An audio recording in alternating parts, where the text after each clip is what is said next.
ಊರಿಗೆ ಈ ಶಾಲೆಗೆ ಬಂದಿರತಕ್ಕಂಥದ್ದು ಮುಖ್ಯವಾಗಿ ನನ್ನ ಆತ್ಮೀಯ ಸ್ನೇಹಿತರಾದಂಥ ನಮ್ಮ ಶಿವಾಜಿರವರು, ನನ್ನ 25-30 ವರ್ಷಗಳ ಸ್ನೇಹಿತರು.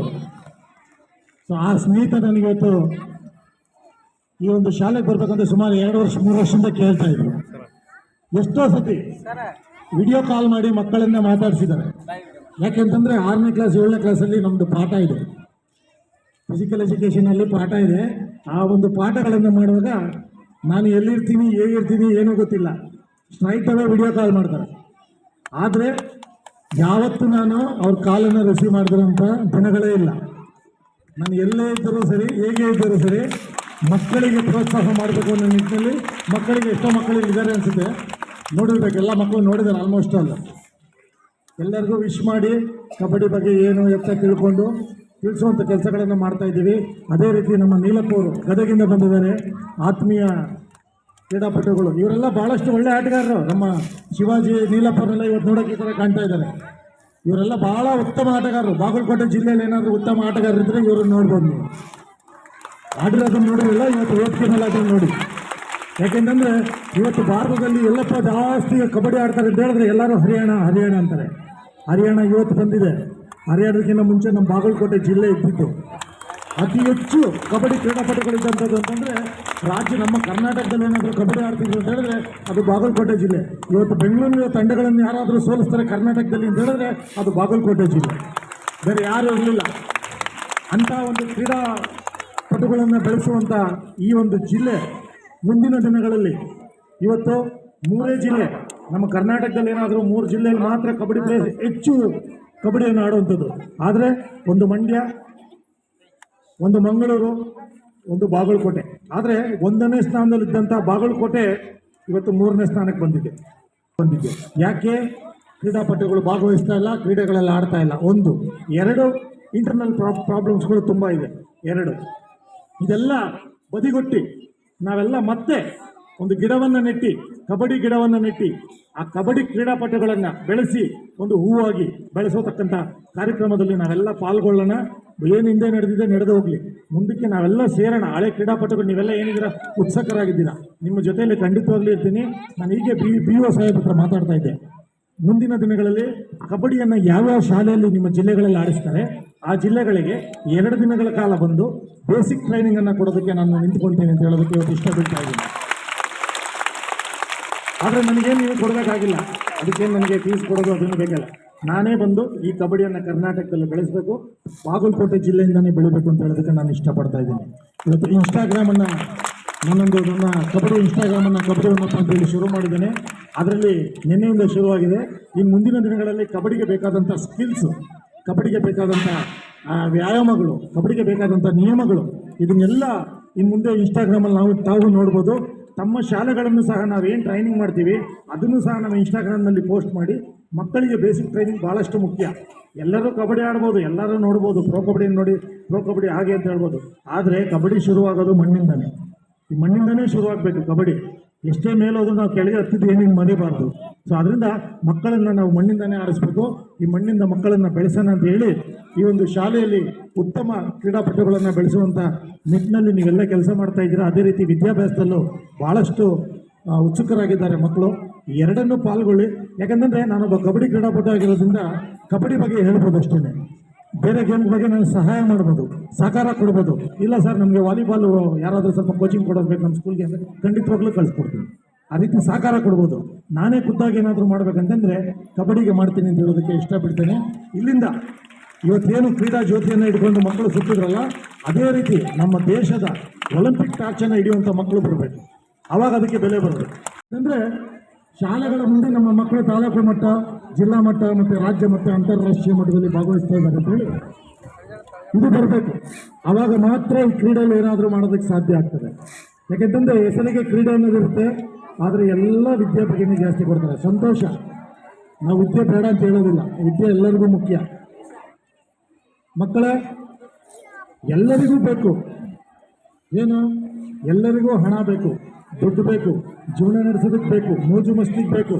ಆದರೆ ದುಡ್ಡು ಎಲ್ಲರಿಗೂ ಬೇಕು. ದುಡ್ಡು ಲಕ್ಷ್ಮಿ ಚಂಚಲೆ, ಯಾವತ್ತೂ ಒಂದು ಕಡೆ ಇರೋದಿಲ್ಲ. ಮಕ್ಕಳೇ ಕೇಳಿಸ್ಕೊಳ್ಳಿ, ಮಕ್ಕಳೇ ಕೇಳಿಸ್ಕೊಳ್ಳಿ, 800 ಕಿಲೋಮೀಟರ್ ಬಂದಿದ್ದೀವಿ ನಿಮ್ಮ ಹತ್ರ ಮಾತಾಡೋಕ್ಕೆ. ಓಕೆ, ಕೇಳಿಸ್ಕೊಂತ ಇದ್ದೀರಾ? ಹಾ, ಲಕ್ಷ್ಮಿ ದೊಡ್ಡ ಚಂಚಲೆ, ಎಲ್ಲ ಕಡೆ ಹೋಗ್ತಾಳೆ, ಎಲ್ಲಿ ಬೇಕೋ ಹೋಗ್ತಾಳೆ. ಆದ್ರೆ ಸರಸ್ವತಿ ಸ್ಥಿರೆ ಬಂಡೆ ಮೇಲೆ ಕುಂತಿರ್ತಾಳೆ, ಒಂದೇ ಜಾಗದಲ್ಲಿ ಕುಂತಿರ್ತಾಳೆ. ಆದರೆ ಸರಸ್ವತಿ ಯಾರಿಗೆ ಒಲಿತದೆ? ಸರಸ್ವತಿ ಅಂದ್ರೆ ವಿದ್ಯೆ. ವಿದ್ಯೆ ಯಾರಿಗೆ ಒಲಿಯುತ್ತೆ, ಯಾರಿಗೆ ವಿದ್ಯೆ ಅವ್ರ ಜೊತೆಯಲ್ಲಿರುತ್ತೆ, ಸರಸ್ವತಿ ಯಾರ ಜೊತೆಯಲ್ಲಿರ್ತಾರೆ, ಲಕ್ಷ್ಮಿ ತಾನ ಬರ್ತಾಳೆ ಅಲ್ಲಿಗೆ. ವಿದ್ಯೆ ಸರಸ್ವತಿ ಇದ್ದ ಕಡೆಗೆ ಸರಸ್ವತಿ ಬರ್ತಾರೆ, ಸಾರಿ ಲಕ್ಷ್ಮಿ ಬರ್ತಾರೆ. ಲಕ್ಷ್ಮಿ ಇದ್ದ ಕಡೆಗೆ ಸರಸ್ವತಿ ಹೋಗೋದಿಲ್ಲ, ಅರ್ಥ ಮಾಡ್ಕೊಳ್ಳಿ. ಆದ್ರಿಂದ ಮಕ್ಕಳು ಕ್ರೀಡೆ ಜೊತೆಯಲ್ಲಿ ವಿದ್ಯಾಭ್ಯಾಸವನ್ನು ಬಹಳಷ್ಟು ಪ್ರಾಮುಖ್ಯತೆ ಕೊಟ್ಟು ನೀವು ಓದಬೇಕು. ಸಾಯೋವರೆಗೂ ನಿಮ್ಮ ಜೊತೆಯಲ್ಲಿ ಯಾವುದನ್ನ ಒಂದು ಬರುತ್ತೆ ಅಂತ ಹೇಳಿದ್ರೆ ಅದು ವಿದ್ಯೆ ಮಾತ್ರ, ಬೇರೆ ಯಾವುದು ನಿಮ್ಮ ಜೊತೆ ಬರೋದಿಲ್ಲ. ನಿಮ್ಮ ತಂದೆ ತಾಯಿ ಮಾಡಿದ ಆಸ್ತಿ ಯಾರಾದರೂ ಕಟ್ಕೊಂಡು ಹೋಗ್ಬೋದು, ಆದ್ರೆ ನಿಮ್ಮ ತಂದೆ ತಾಯಿ ನಿಮ್ಮನ್ನು ಓದಿಸ್ತಾರಲ್ಲ ಅದೇ ನಿಮ್ಮ ಆಸ್ತಿ. ಯಾರೂ ನಿಮ್ಮ ಹತ್ರ ಕಟ್ಕೊಂಡು ಹೋಗೋಕ್ಕಾಗೋದಿಲ್ಲ. ಕಡೆಯವರೆಗೂ ನಿಮ್ಮ ಜೊತೆಯಲ್ಲಿ ಬರೋಂತಂದ್ರೆ ವಿದ್ಯೆ, ಕ್ರೀಡೆ, ನಿಮ್ಮಲ್ಲಿರತಕ್ಕಂಥ ಟ್ಯಾಲೆಂಟ್ ಇದೆ, ಅದೇ ನಿಮ್ಮನ್ನು ಕಾಪಾಡ್ಕೊಂಡು ಹೋಗುತ್ತೆ. ಸೊ ಅದರಿಂದ ನೀವೆಲ್ಲ ಏನಂತಂದ್ರೆ ಯಾರೋ ಮಾಡಿದಂಥ ಆಸ್ತಿ, ನಮ್ಮ ತಂದೆ ತಾಯಿ ಮಾಡಿದಂಥ ಆಸ್ತಿ ನನಗಿದೆ ಅನ್ನೋದನ್ನ ನೀವು ಯಾವತ್ತೂ ಬಿಟ್ಬಿಡ್ಬೇಕು. ಮಕ್ಕಳು, ಚಿಕ್ಕ ಚಿಕ್ಕ ಮಕ್ಕಳು ನಿಮ್ಮನ್ನ ಅರ್ಥ ಆಗೋದಿಲ್ಲ ಅವೆಲ್ಲ. ಆದರೆ ಕ್ರೀಡಾಪಟು ಖಂಡಿತವಾಗ್ಲೂ ಇದ್ದಾರೆ, ಅದನ್ನ ಹೊರಗೆ ತೆಗೆಯುವಂಥ ಕೆಲಸ ನಾವು ಮಾಡಬೇಕು, ಗುರುತಿಸಬೇಕು. ಅದು ಬಹಳಷ್ಟು ಮುಖ್ಯ ಅಡ್ಡ ಹಂತವಾಗಿ. ಸೊ ಖಂಡಿತವಾಗ್ಲೂ ನಿಮ್ಮಿಂದನೇ ಇವತ್ತು ಏನಾದರೂ ಒಂದು ಸಾಧನೆ ಮಾಡಬೇಕಂದ್ರೆ, ಇವತ್ತು ನಾನು ರಾಷ್ಟ್ರಪತಿ ಭವನಕ್ಕೆ ಹೋಗಿ ರಾಷ್ಟ್ರ ಪ್ರಶಸ್ತಿ ತಗೊಂಡಿದ್ರು ಅದು ನಿಮ್ಮ ಒಂದು ವಯೋಮಿತಿಯಿಂದನೇ ಬಂದಿರೋದು ಹೊರತು ಸಡನ್ ಆಗಿ ನಾನು ಹೋಗಲಿಲ್ಲ. ಅದು ನಾನು ಶಾಲೆಗಳಲ್ಲಿ ಆಡಿ, ಸ್ಕೂಲ್ಗಳಲ್ಲಿ ಒಂದು ಸಣ್ಣ ಸಣ್ಣ ಮೆಡಲ್ಗಳನ್ನು ತಗೊಂಡು, ಸರ್ಟಿಫಿಕೇಟ್ಸ್ಗಳನ್ನು ಇಟ್ಕೊಂಡು ಅದನ್ನೇ ಒಂದು ಪ್ರೇರಣೆ ತಗೊಂಡು ಹೋಗಿದ್ದಕ್ಕೆ ಮಾತ್ರ ಇವತ್ತು ಈ ಸಾಧ್ಯವಾಗಿದೆ. ಸೊ ಅದರಿಂದ ಅವುಗಳೆಲ್ಲ ಒಂದು ಒಳ್ಳೆ ಕ್ರೀಡಾಪಟುಗಳಾಗಿ ಬರಲಿ, ಈ ರಾಜ್ಯದ ಸತ್ಪ್ರಜೆಗಳಾಗಿ ಬೆಳೀಲಿ. ಏನಾದರೂ ಆಗು ಮೊದಲು ಮಾನವನಾಗು. ಅದರಿಂದ ನೀವೆಲ್ಲರೂ ಒಂದು ಎಲ್ಲದರಲ್ಲೂ ಇಂಟ್ರೆಸ್ಟನ್ನು ಕೊಟ್ಟು ಮಾಡ್ತೀರಿ ಅಂತ ಹೇಳೋದಕ್ಕೆ ಇಷ್ಟಪಡ್ತೀನಿ. ಈ ಒಂದು ಶಾಲೆಯ ಎಲ್ಲ ಒಂದು ಸಂಸ್ಥೆಯ ಮುಖ್ಯಸ್ಥರಿಗೆ ನನ್ನನ್ನು ಕರೆಸಿದ್ದಕ್ಕೆ, ಒಬ್ಬ ಕಬಡ್ಡಿ ಕ್ರೀಡಾಪಟುವಾಗಿ. ಸೊ ಎಲ್ಲರೂ ಹೇಳ್ತಾರೆ ಒಬ್ಬ ಅರ್ಜುನ ಅವಾರ್ಡು ಬರ್ತಾರೆ ಅಂದರೆ ಒಂದು ಈ ಶಾಲೆಗೆ ಬರ್ತಾರಾ ಆ ರೀತಿ ಅಂತಾರೆ. ಯಾವ ಶಾಲೆ ಅಲ್ಲ, ಎಷ್ಟು ಜನ ಇದ್ದಾರೆ ಅನ್ನೋದು ಮುಖ್ಯ ಅಲ್ಲ, ಎಂಥ ಜನ ಅನ್ನೋದು ಮುಖ್ಯ. ಯಾವ ಕಾರ್ಯಕ್ರಮ ಅನ್ನೋದು ಮುಖ್ಯ ಅಲ್ಲ, ಎಂಥ ಕಾರ್ಯಕ್ರಮ ಅನ್ನೋದು ಮುಖ್ಯ. ಸೊ ನಾವು ಕ್ರೀಡೆಗಳಿಗೆ ಹೋಗಿ ಕ್ರೀಡಾ ಮಕ್ಕಳಿಗೆ ಈ ರೀತಿ ಪ್ರೋತ್ಸಾಹ ಮಾಡಿಲ್ಲ ಅಂದರೆ ಮತ್ತು ಯಾರು ಬಂದು ಮಾಡೋದಕ್ಕಾಗುತ್ತೆ? ಇವತ್ತು ರಾಜಕೀಯದವ್ರು ಬಂದು ಹೇಳಿದ್ರೆ ಮಕ್ಕಳು ಕೇಳೋದಿಲ್ಲ. ಅದರಿಂದ ಕ್ರೀಡೆಗೆ ಕ್ರೀಡಾಪಟುಗಳು ಹೇಳಿದ್ರೆ ಮಾತ್ರನೇ ಅವರಿಗೆ ತಲೆಗೆ ಹೋಗೋದು.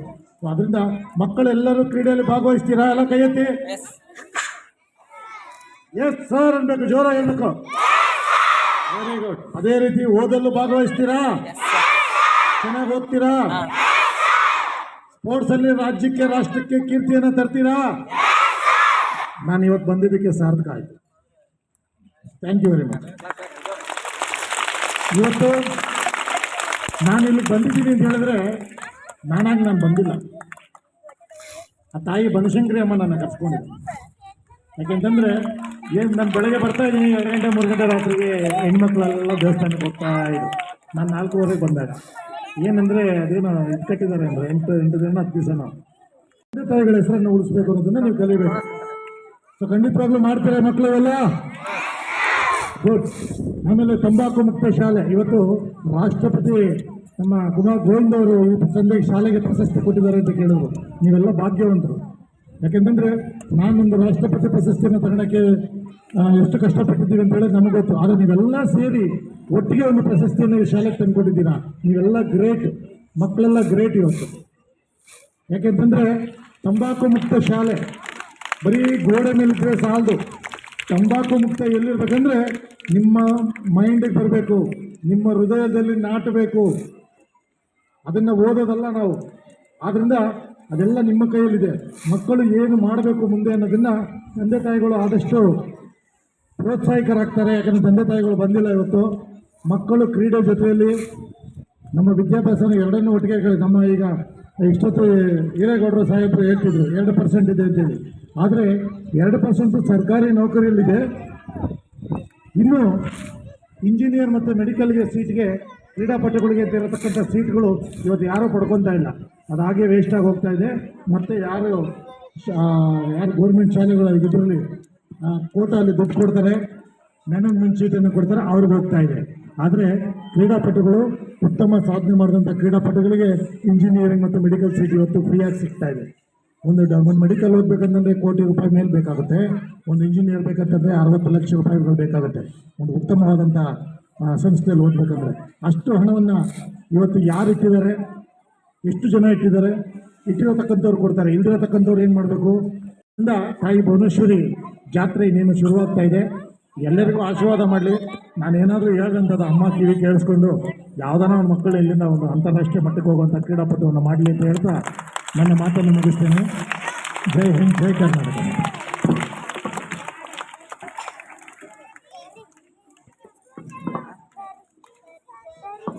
ಕ್ರೀಡೆಯ ಕುರಿತು, ಸಾಧನೆಯ ಕುರಿತು, ವಿದ್ಯಾರ್ಥಿಗಳನ್ನ ಕುರಿತು ತಾವು ಬೆಳೆದು ಬಂದಿರತಕ್ಕಂಥ ಹಾದಿ ಮತ್ತು ನಾವು ಯಾವ ರೀತಿಯಾಗಿ ಜೀವನವನ್ನು ರೂಪಿಸ್ಕೋಬೇಕು ಅಂತಕ್ಕಂಥ ವಿಚಾರದ ಅನೇಕ ವಿಚಾರಗಳನ್ನು ಸ್ವಲ್ಪ ಸಮಯದಲ್ಲೇ ವ್ಯಕ್ತಪಡಿಸಿರ್ತಕ್ಕಂಥ ಭಾರತ ದೇಶದ ಮಾಜಿ ಕ್ರೀಡಾಪಟು, ಹೆಮ್ಮೆಯ ಕಬಡ್ಡಿ ಆಟಗಾರರಾಗಿರ್ತಕ್ಕಂಥ ಡಾಕ್ಟರ್ ಸಿ ಹೊನ್ನಪ್ಪಗೌಡ ಅವರಿಗೆ ಸಂಸ್ಥೆ ಪರವಾಗಿ ಮತ್ತು ವೇದಿಕೆಯ ಪರವಾಗಿ ತುಂಬ ಹೃದಯದ ಅಭಿನಂದನೆಗಳು.